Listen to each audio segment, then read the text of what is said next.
I'm Matt Platt. I'm Sean Walchef. And this is Own Their Owns.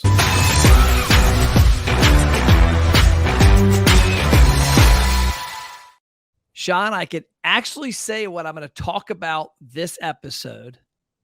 The first time I ever experienced it was at Cali Barbecue. Wow, look at that. It wasn't that really cool jalapeno barbecue sauce. What do you think it was? The first thing I ever experienced in the restaurant space that made my life easier as a consumer and made the restaurant's life easier. I didn't know that was the first experience you had, but isn't it ironic that here we are doing all this content and my restaurant was the one using the QR code to get you to order and pay from your phone. From my phone. It was the first time I ever did it. And I was funny when I first did it, I'm like, well, this is weird. I'm at what I would call a casual dining restaurant. Yeah. And I get to screw up my own order. So yep. I like the fact that it was easy.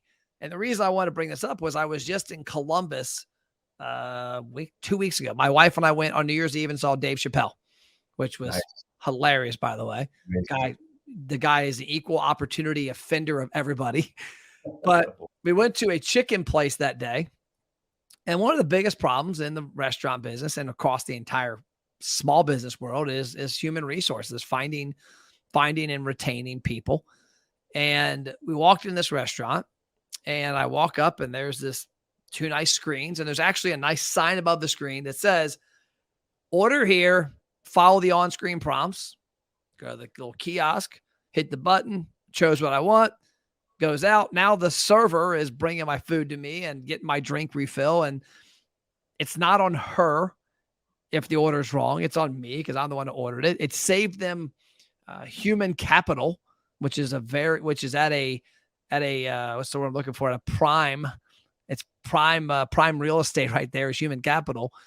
And then for me, it was a seamless order. Plus they got my information because what I always complain about is that restaurants do not do a good job of getting consumer data inside their four walls. The stats are that 97% do not do a good job. Well, a product like Order and Pay by Toast fixes it. So tell us about what you have in your restaurant and your experience.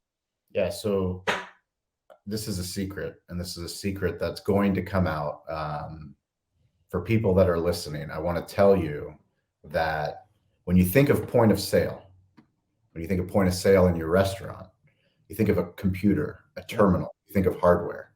Well, I'm going to tell you the secret that Toast has figured out is that every single customer that walks into your restaurant has a point of sale in their pocket.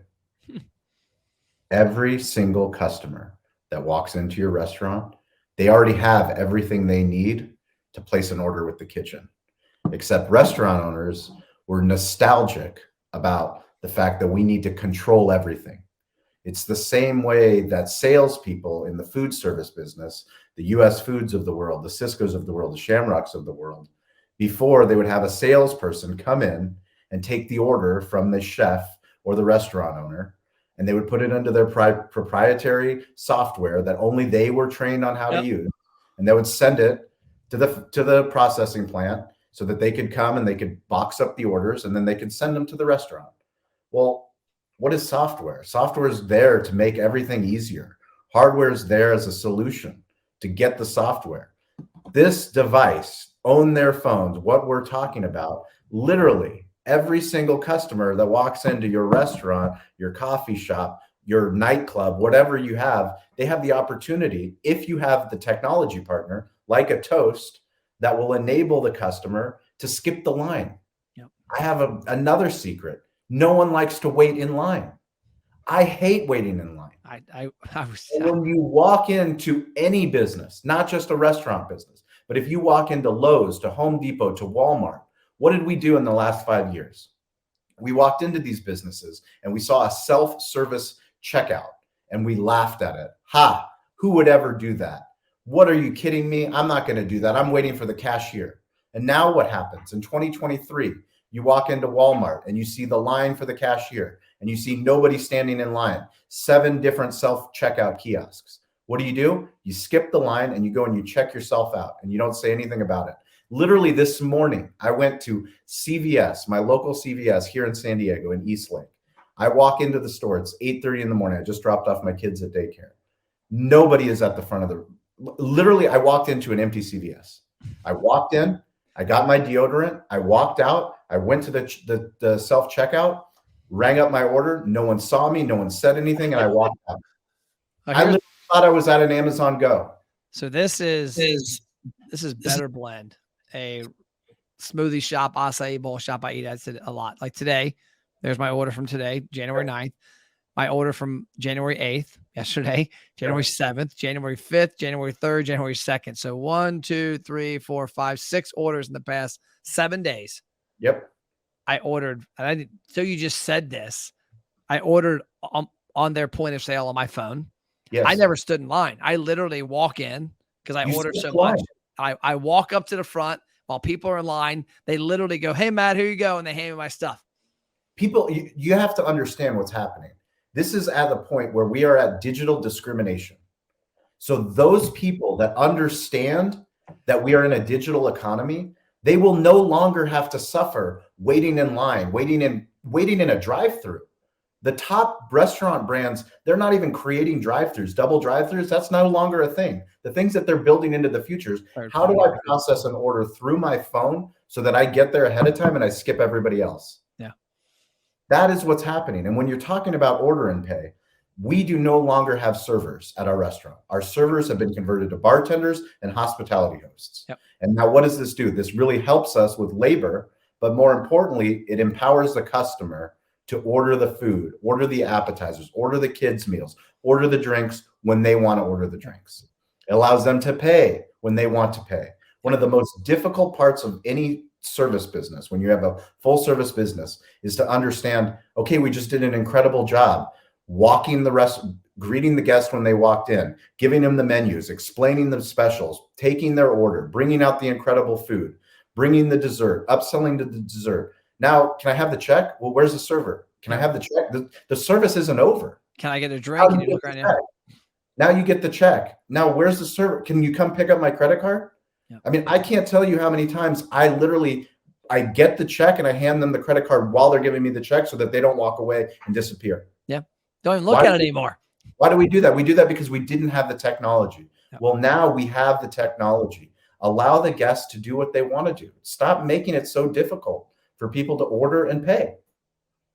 I love it. No, you're spot on. And I was just talking to a restaurant that we work with in Arizona, in Chandler, Phoenix area. And she was like, yeah, they went to Toast Order and Pay. They actually, we just talked today about this, ironically. They went to it. She said, because one time I'm at a restaurant and I want to order another drink. I want to order another beer. And I can't find the server. So we end up not ordering. So there's 3 of us that don't order a beer, which just cost the restaurant $15 in sales. And I started thinking, shit, is that happening at our restaurant? Yeah. And so it's like, okay, do you want to skip the line? You that are listening, personally, not for your restaurant, but do you like skipping the line? Because I do. I hate waiting in line. Yep. I love having VIP treatment and going to the front. I love time because that's more time I get to spend with my wife, more time I get to spend with my kids. So why would I make it more difficult for guests that are coming to my restaurant? Why would I want someone to wait in line for brisket? You have to wait. Oh, because that's creating limited demand and people see the line. Bullshit. That's bullshit. If I want something, I will pay more so that I do not have to wait in line. Why do you think Disney does what they do at their park? Skip the line, yeah. Skip the line. Pay $75 extra so you don't have to wait in line. Yeah, that's all upsell for Disney. Yep. Disney World Park. No extra cost to them. Doing that. So we ought to be charging extra to order on Toast. Hey, pay $2, get here, get it easier. I mean, eventually, if you create the right model, then you can use dynamic pricing, which is another thing that's coming to restaurants. Yep. We're just slow to adapt. Based on demand. Yes, if it's on 4th of July or Father's Day for barbecue, we should be able to charge more money. Yep. It's limited supply and demand. The same thing when you come out to San Diego and there's a convention booked, do you pay the cheap rate for the hotel? No. You pay the more expensive rate for the hotel. And Uber and everything. Uber and everything else except for restaurants. Except for restaurants. Yeah. And so, man, I love that. And I tell you what, like when I was thinking about talking about this topic with you, and I knew that it would have some things that really captured my attention and yours, because as an operator, it's helping you ease some issues on labor. It's helping give the clients a different perspective. I had never thought of the fact that, 20 years ago, you couldn't have an Aloha point of sale in your pocket. That would have been a heavy ass pocket. Correct. And a very cumbersome software, but we've got it on our phones now. And it's a huge opportunity for consumers to take that back. It makes the orders, much less cumbersome. There's no more animosity over something being wrong. Well, guess what? You hit the wrong button. Do you know how many times we mess up an order now? Never. We never mess up an order. Do you know how many times when we had servers messed up orders? Oh, this 10%. Was wrong. Probably 20%. I mean, it was because it's a game of telephone. Well, I told you this. Yep. Well, what did I write it down? How many times do I have to teach a server? You need to write it down. Oh, I've got a good memory. No, you don't. You don't have a good memory. Write it down. Write down what they said, exactly what they said, the exact modifications. And then they go in with multiple orders and multiple drinks and all kinds of stuff. That is this table going to tip me? Have I checked them out? Am I getting a more section? Oh, I just got sat a big party. All of these things are all out the window now. It's all on the customer to order what they want. And guess what? Digitally, it's easier to upsell. Yeah.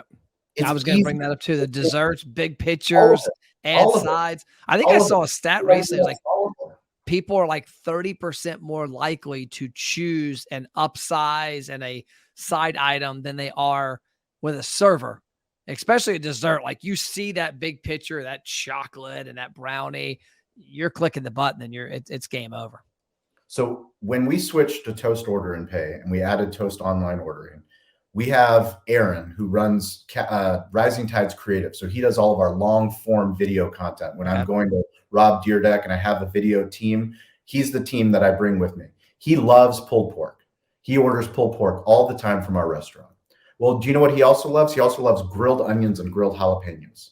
He ordered that so much that he bugged Eric, my general manager. Can you please add this as a modification so that when I come and I order pulled pork, a pound of pulled pork, that I can just add grilled onions and grilled jalapenos? Eric said, sure. He not only added it to pulled pork, he added it to ribs, he added it to rib tips, he added it to tri-tips. Do you know how much grilled onions and grilled jalapenos we sell now? Because of him. Turns out he's not the only person that likes grilled onions and grilled jalapenos. So now we're selling all kinds of grilled onions and grilled jalapenos. It's crazy.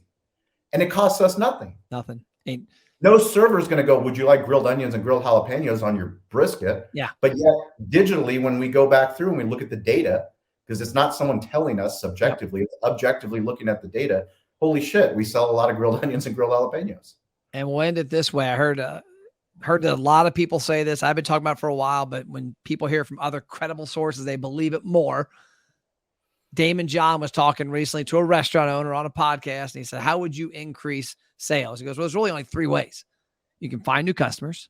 You can get your current customers to come back more. And you can get the people who are already paying you to pay you more for things they weren't paying for already, also known as fried jalapenos and onions on your sandwich. And so you get 100 people a month to order that, 100 people a month to get a dessert, 100 people a month to biggie size. You just added six figures to your bottom line by simply asking correctly where their attention is at. And it's on this device, which is why we call this podcast Own Their Phones. There we go, baby. See you next episode.